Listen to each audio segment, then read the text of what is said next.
And good morning once again, Living Hope Community Church, Iglesia Esperanza Viviente, and all my brothers and sisters in Christ throughout the world. I want to thank you for being here to study God's Word with me this morning.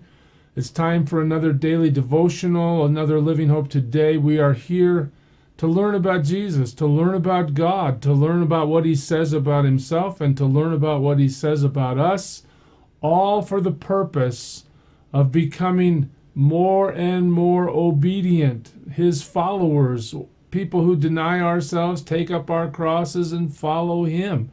That's the whole goal of discipleship, right? That we love Him so much that we do all we can to serve Him in obedience. Well, we're in the book of Romans, and we're going to look at a few passages this morning. But before we do, I want to just take you to one thing I brought up last week.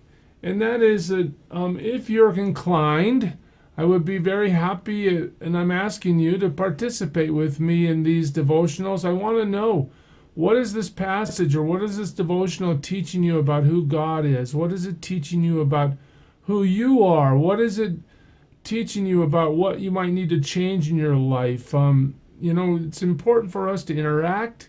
And if you're willing, I would really appreciate the fact that you would participate with me. I think for all of us, we learn a little more when we engage in writing down what's happening with us. So if you don't want to put them in the comment section, your responses, it's okay. Maybe it's too personal. If you do, fine, do it that way. But if you don't, you can simply email me at pastorscott@elivinghope.org and communicate with me that way. But I really am interested in how these truths are impacting your own heart. So let's remember together where we were last week as we begin this week. God does respond to us. He tells us, if you draw near to me, I'm going to draw near to you. If you seek me, you're going to find me. If you pray to me, I'll reward you.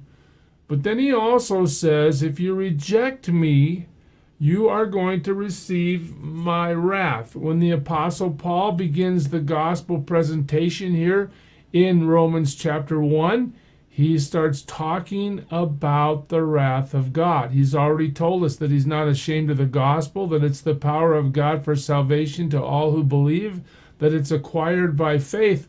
But now he's going to explain that to us. And instead of starting with the good news, he starts with the bad news.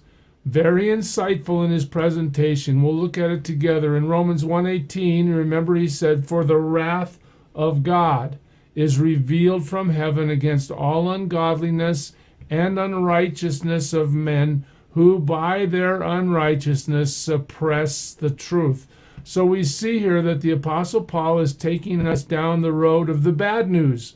That when God responds to you favorably because you're willing to draw near to Him or seek Him or pray to Him, okay, that's a beautiful thing. But when you respond to God negatively and tell God you want nothing to do with Him, when you practice ungodliness, when you live unrighteousness, you are suppressing the truth. That's what Paul is trying to communicate to us, that we suppress the truth by our unrighteousness as we refuse to obey God.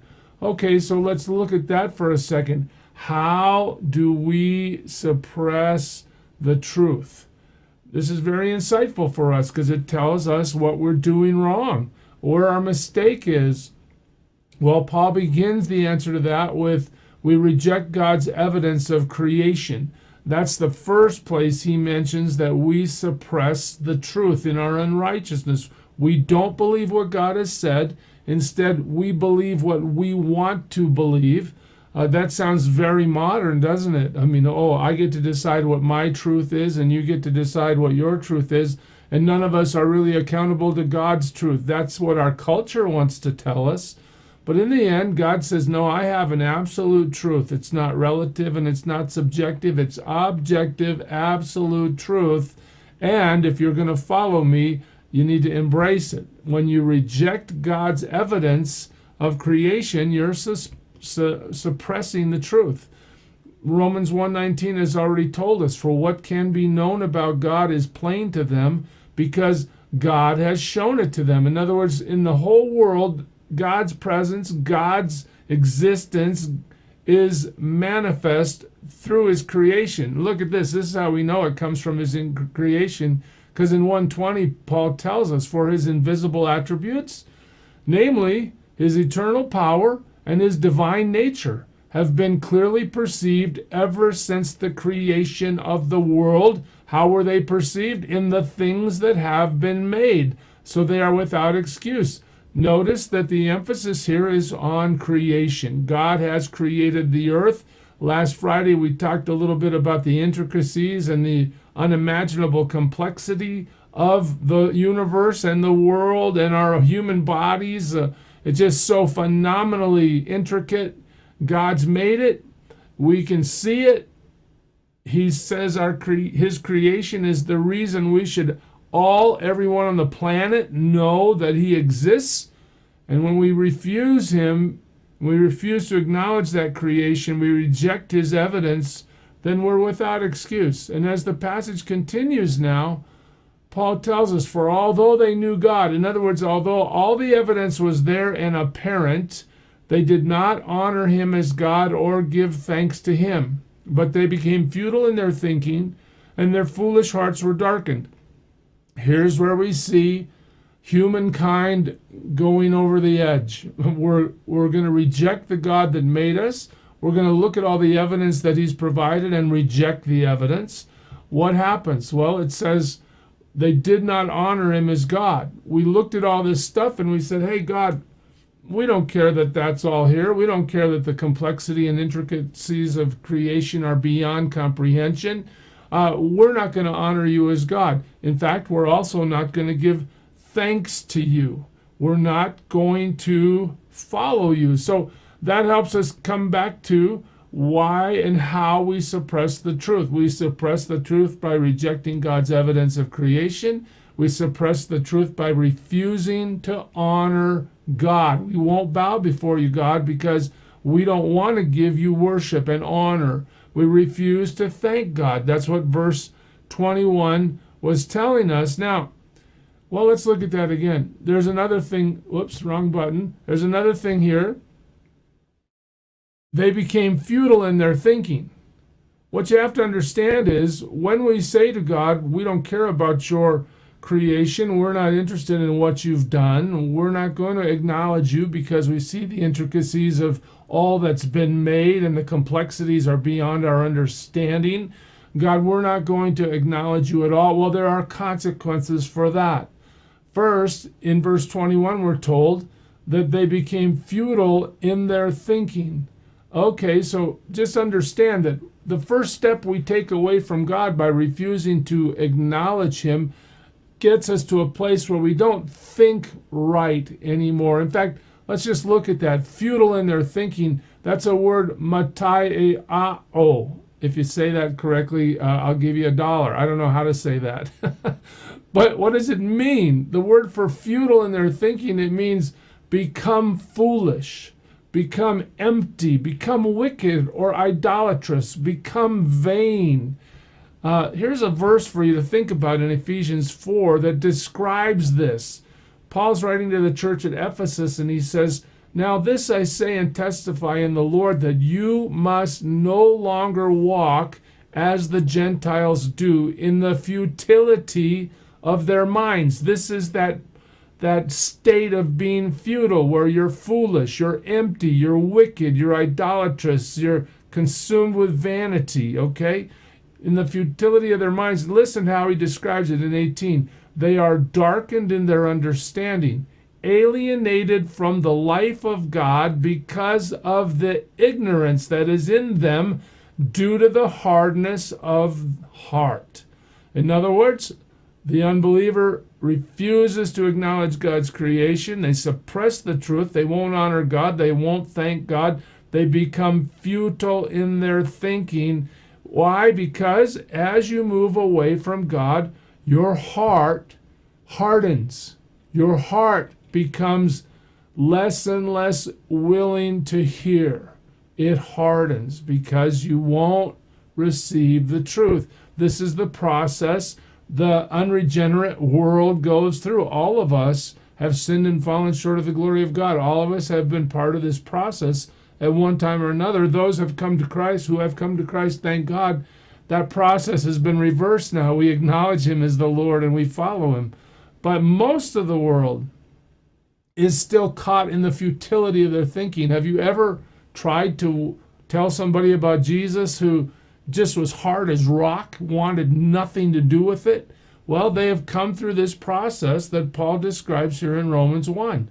They won't honor God. They won't give him thanks. They won't acknowledge his creation, even though all the evidence is there. They've become futile in their thinking. And you see in this verse at the end, and their foolish hearts were darkened. They became dark. What does that mean? What is darkness? It's the absence of light.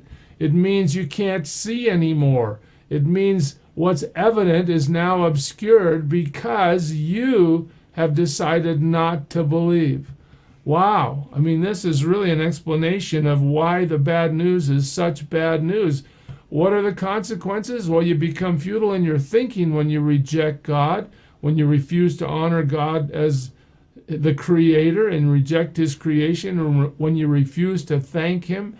You become futile in your thinking, and your foolish heart is darkened. And Paul really explains it now. Here he says, look, claiming to be wise, they became fools. Claiming to be wise, they became fools. In other words, just think about all the evolutionists, all those that deny creation, all those that think that intricacy and complexity in the world we live in has happened by random chance. They think they're so smart. They write their books, they have their lectures, they act like they're sure of what they're saying. But in the end, where did that one cell come from? And how did the complexity of that one cell become so complex? And how did that one cell decide to become two cells? And I mean, talk about having faith. To believe that God created the world is simple. To believe that all these complexities and intricacies of creation came about by random chance. I mean, really, take your watch apart, put all the parts in your pocket and shake your pocket and see how long it takes for your watch to reassemble. I mean, random chance is just unbelievable. And yet, in order to deny God's existence, in order to refuse to look at the creation he's made, in order to not give him thanks and not honor him, the sinful nature of mankind has come to the place where we think we're wise by saying that God didn't make it. God didn't do it. He is not the author. And what happens? We become fools. That's what happens. We become fools. The consequence, you're futile in your thinking, your foolish heart is darkened, and you become a fool. You become somebody that just, what does the Bible say? The fool says in his heart, there is no God. The fool says in his heart. God's laid out the evidence for us. God's brought us to a place of understanding where it's all right there in front of us. But as we deny him and as we refuse, our hearts get harder and harder. Our minds get darker and darker. The light goes out. We become futile in our thinking and we no longer acknowledge God. Why? Because we place ourselves in the place of God. Let me show you. We're going to look at this a little more closely tomorrow. I didn't want to go into it yet today because it's a deep water kind of topic. But okay, we suppress the truth by rejecting God's evidence for creation. We refuse to honor God. We refuse to give him thanks for all that he's done. We claim to be wise, and in that claim, the reality is that we're fools when we deny God. And tomorrow we're going to look at this. In verse 23, Paul starts telling us about idolatry, formal idolatry, where people make images and worship them. We exchange God's glory for idols. Just think about this. Everybody you meet today, if they have not surrendered their life to Jesus Christ, they're experiencing some stage of this process, of a darkened heart, of a futile mind, of an unwillingness to believe. This is not conquered by your great ability to argue or your great ability to demonstrate your life before someone. the way that the light comes on for those who don't believe is the Lord himself opens the eyes. No one can come to me unless the Father draws him. That's what Jesus said. So today, as you go to witness, as you go to live your life in authentic relationship with Jesus Christ, you live a pure, cleansed life. You're living holy before him. You're obeying him. You're feeling his love. You're experiencing the truth firsthand. Just understand that the people around you that don't believe are in this process, and the prayer we need to pray is that God would draw them to himself, that God would open their eyes so that those futile thinkers and those darkened hearts would be able to see the truth. That's our approach to those who think themselves to be wise but are really denying God and becoming fools. So as you live today, look at the people around you. Pray for them. Pray for them with a clear and clean motive and a good heart, and let God have his way as you pray. Perhaps you might be the one to answer the prayer you're praying, where you might have that door open where you're allowed to give your testimony about who Jesus is and why you know he's God and how you've given your life to him. Crucially important. Now, Paul's going to continue on in the book of Romans in the first chapter by telling us some more bad news, how we move away from God once our hearts are darkened and our thinking is futile. But we're going to save that for tomorrow. At least we'll start tomorrow. I pray today that you serve him well and that God blesses you. Lord, we give you